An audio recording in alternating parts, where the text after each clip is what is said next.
ng bayan, maasahan anumang panahon. Magandang araw po sa ating lahat. Narito na ang latest update sa lagay ng ating panahon ngayon at sa magiging lagay ng ating panahon sa susunod na 24 oras. Sa kasalukuyan ay ang mainit na easterlies o ang mainit na hangin mula sa karagatang Pasipiko ang nakakaapekto ngayon sa ating buong kapuluan.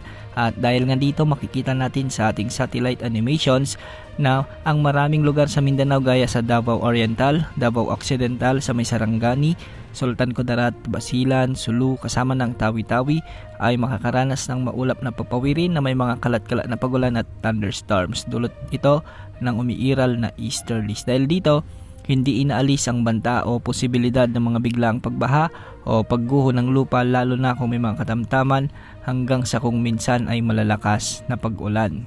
Samantala sa Metro Manila at nalalabing bahagi naman ng ating bansa ay magiging bagyang maulap hanggang sa maulap din ang mga papawirin na may mga kasamang kalat-kalat na mahinang pag-ulan, dulot pa rin ng umiiral na easterlies. Kung makikita rin natin sa ating satellite animation sa Luzon ay may mga thunderstorms tayong nakikita sa bahagi ng Cordillera Administrative Region, particular sa bahagi ng Ifugao Mountain Province sa may Benguet at Abra.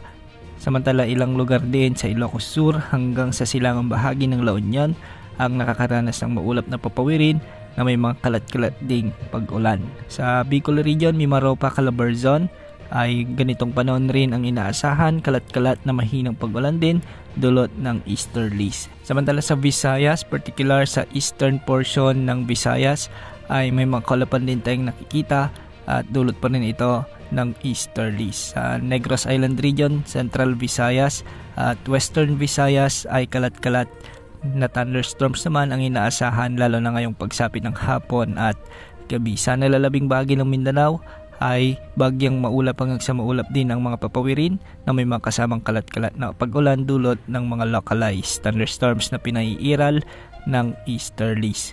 Kung makikita rin natin sa ating satellite animation ang cloud cluster na nasa silangan ng Mindanao ay hindi naman natin nakikitang lalakas bilang LPA o potensyal na bagyo, kaya wala po tayong dapat ipag-alala sa kalagayan ng panahon na ito. Wala pa rin tayong namomonitor na anumang sama ng panahon gaya ng LPA o potensyal na bagyo na posibleng pumasok sa ating area of responsibility sa susunod na 3 hanggang 5 araw. Para naman sa lagay ng mga pag-alon sa ating karagatan, ang mga baybayin sa Northern Luzon ay posibleng maabot ng mga pag-alon hanggang 1.5 meters, samantalang sa nalalabing bahagi o nalalabing baybay ng bansa ay posibleng maabot ng mga pag-alon hanggang 1.5 meters. Bukas asan pa rin ang pag-iral ng easterlies kaya maraming lugar pa rin ang makakaranas ng mainit o malinsangang panahon at kalat-kalat na pag-ulan lalo na pagsapit ng hapon o gabi dahil sa mga localized thunderstorms. Yan ang update sa lagay ng panahon. Ito po ang weather update ng bayan, maasahan anumang panahon.